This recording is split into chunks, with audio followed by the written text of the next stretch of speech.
මේ වැඩක් කිව්වම වැඩේ කරන්න. එහෙම කරන්න බැර නම් නවතිලා ඉන්න ගෙදර. දෝම කරුණාවෙන් කියන්නේ. අර මැද හිටිය සෑහෙන වැඩ කරන්නේ නැති උන්.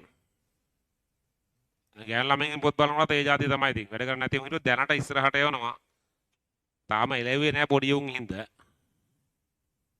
නැත එළවලක් දානවා. වැඩ කරන්න බැරි නම් එන්න එපා ගෙදරට වෙලා ඉන්න.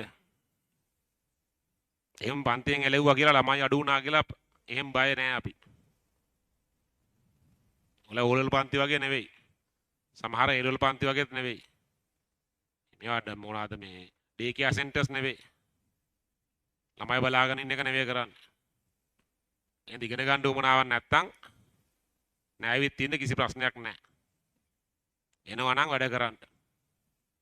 දුඹලව ගෙවල් වලින් එවලා තියෙන ගෙවල් වල මිනිස්සු උඹලා පාඩම් කරනවා වැඩ කරනවා ඉගෙන ගන්න හිතාන තමයි එවලා තියෙන්නේ.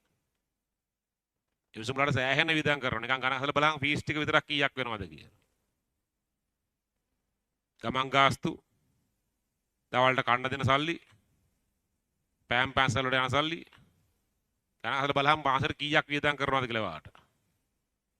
ඊතර මුළු ආදායම කීයද කියලා හොයලා බලන්න. මුළු ආදායෙන් කීයෙන් පංගුවක් වාට වියදම් කරනවද කියලා හොයලා බලන්න. හරි? ඉතින් ඇවිල්ලා මෙතන දඟල ඉඳලා ගිහිලා හරියන්නේ නැහැ.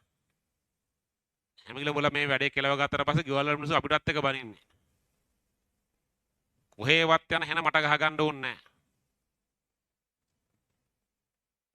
උඹලට වගකීම නැතන මට වගකීමක් තියෙනවා.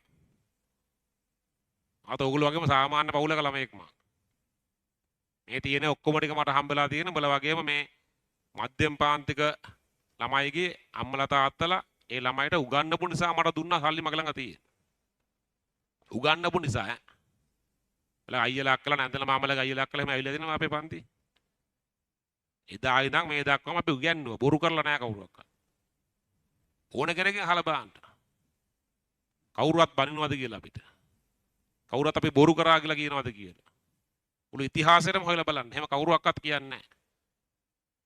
මේ වැඩේ අපි ඉතා හොඳින් කරනවා අවංකව. එහෙනම් උඹලව රවට්ටලා සල්ලි ගන්න මට ඕනේ නැහැ.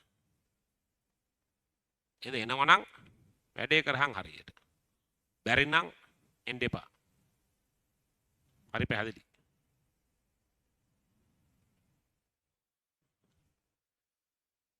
මේ කොහොමද එන්නේ?